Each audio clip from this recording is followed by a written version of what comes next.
Forms of lengthening playtime and replayability have been created and innovated as long as there's been gaming. Some examples being like the use of the base game but you modify the rules, or you create a game within the game itself due to a series of stipulations. Now there's a lot to do. However, there's always something that's been in the back corner that you don't realize until you actually look at it. Time.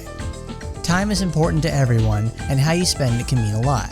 It can dictate how long you can play for a period, and how efficiently you want to do things, as to sort of save it.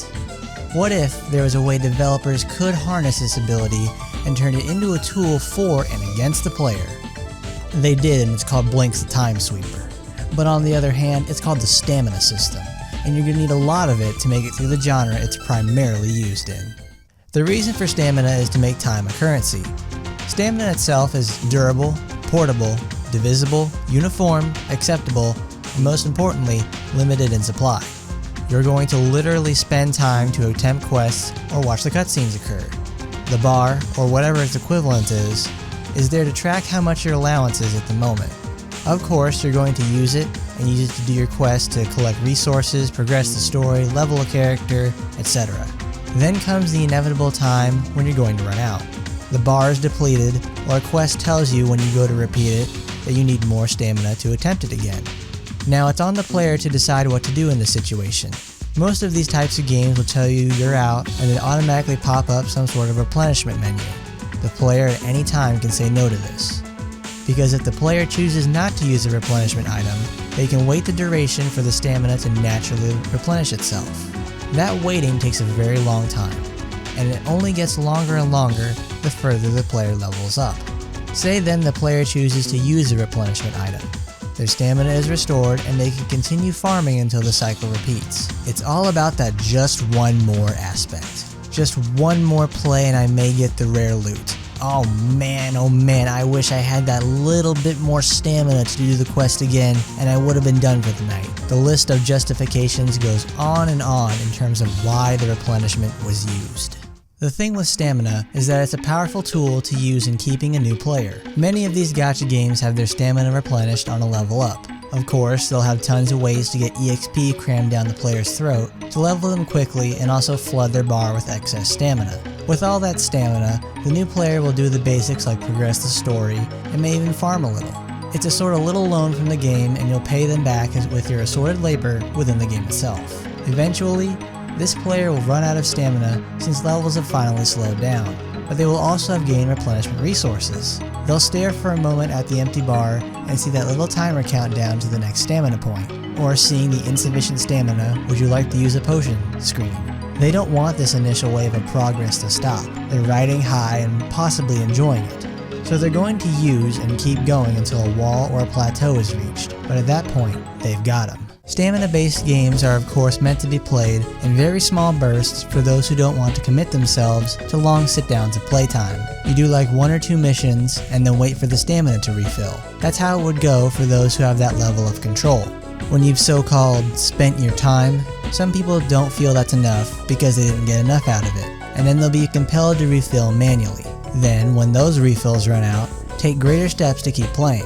Stamina restoration items are handed out multiple times a week in many gacha games, because they want you to keep playing.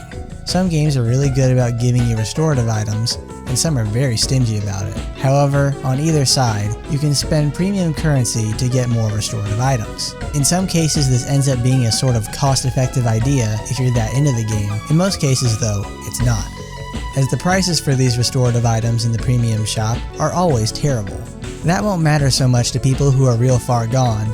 They just want to take out as many walls as possible, as quickly as possible, from playing the game. The option is always there to buy, but giving them out for free is a much more lucrative approach and allows for players to spend their premium currency on other things. Stamina inadvertently affects the ability to roll. This is due to that if you want to get the best cost benefit in farming and progression, you'll need to get stronger units. Because there's nothing worse to a player than feeling like they wasted their time. If they feel like they're not progressing in a timely fashion, they'll spend less time there or they'll go on to some other game. And how do you get stronger in less time? You roll for different and more powerful units. This way you can invest your hard-earned resources into items that save time and have a good cost to stamina usage ratio. The Fate Game Press site has this really nice and honestly underrated statistic that they've calculated. It's the average stamina per drop of an item. Of course, it fluctuates, but that's the average. With this calculation, the player can make an appropriate cost-benefit analysis to see if it's worth to farm and also whether or not to use restorative items. These sort of details are mostly hidden or have to be calculated personally or through a third party. This sort of hidden metric is similar to a casino. They don't want you to know how long it's been since you last got in, or how much it takes until a jackpot is reached. This way you'll keep trying until it happens or something close. Stamina works this way because you're going to spend until you get it, because without it, you can't progress. Even when you get the item or resources, the jackpot is so low you'll have to keep doing it to get what you need. To support the stamina chugging habits of players, these type of games have half stamina cost events multiple times a year. On a conceptual level, it's designed to save on resources and be a good time to make up for losses. There's also a secondary factor in that with the lessened costs, people are able to play more. This also gets them used to playing a lot of the game at once and multiple times a day.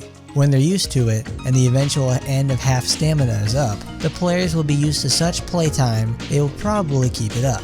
Then it would bridge the gap between each of the half stamina events. Of course, not everyone will stay on the path, but the ones that do are part of the important retention of players. Those players don't feel like they're wasting their time because they have a consistent supply of riches and resources to keep them content, because they feel they're spending their stamina wisely. Now, there's really no stopping the stamina system anytime soon.